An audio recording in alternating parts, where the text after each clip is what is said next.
This vehicle is the result of the Defender breaking down, me needing a cheapish throwaway truck, and me getting carried away with ideas of how I could improve on it. When I got it, the tracking was way out, the tyres were terrible, and the back was rotten. Since then, I've sorted all those problems out. So the first thing was the tracking, and I got road tyres on the front wheels, knobbly tyres on the back wheels. Does that give it any more grip? I don't know. I still get it stuck everywhere. Then I handed it over to Ellis & Sons so they could give me a custom body and a new paint job. You're on the spot there. Oh, really?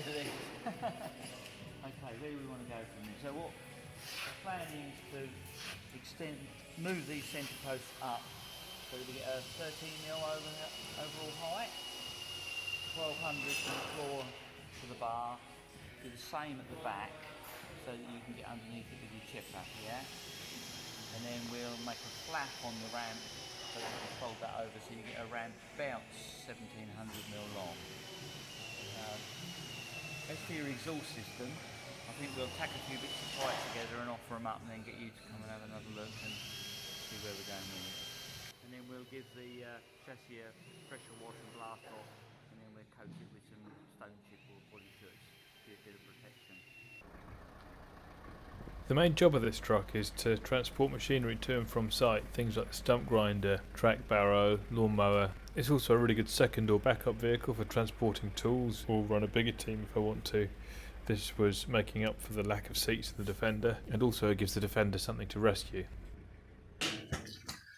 The ramp is so nice. I do sometimes feel like I have to justify the method in my madness of spending so much money on a 2002 two-wheel drive kind of semi-throwaway truck.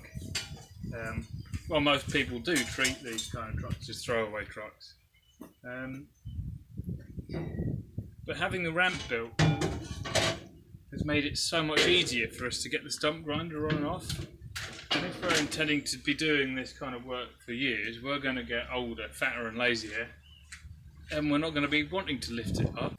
You can wheel it straight up and not have to worry. I should have made this crossbar, that crossbar, removable. It's up there as a ladder rack, but it would have been great if I'd done it so you could take it in and out. We tried to get put a track barrow up there in the back, but we had to hire a trailer as well because it wouldn't fit under the crossbar. Another nice touch is these. When you've got a ladder in there, they protect the all-important stacks, which were a must-have as soon as I saw how much smoke it kicked off.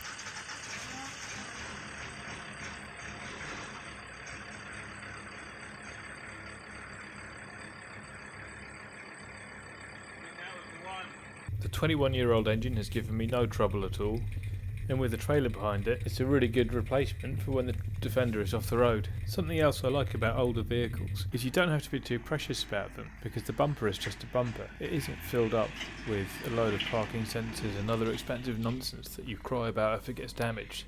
It's just a bumper. It's only two-wheel drive, which means I get it stuck everywhere. It's very light, so it's easy to pull out, which isn't too bad if you have a 4x4 on site and you enjoy solving those kind of problems. More things I like is it doesn't scream at you if you're just moving it around on the drive without your seatbelt on, but it still has enough technology in it to make it easy to drive and to remind forgetful people like me that I've left the lights on. I don't drive far with a heavy load behind the Ranger, but locally it's perfectly adequate, and I've had a full trailer load of logs and a full trailer load of chip, and it's pulled both perfectly fine.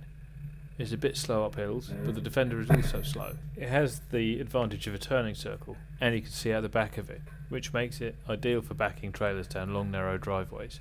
From my experience, the best vehicles are from the early 2000s, and they're worth preserving.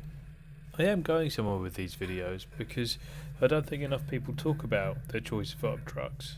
And driving and towing trailers and carting green waste is a big part of our job, and there's a lot of stuff you learn as your career progresses that will save you the big money further down the line if only you knew it when you started. That's how things have played out for me anyway.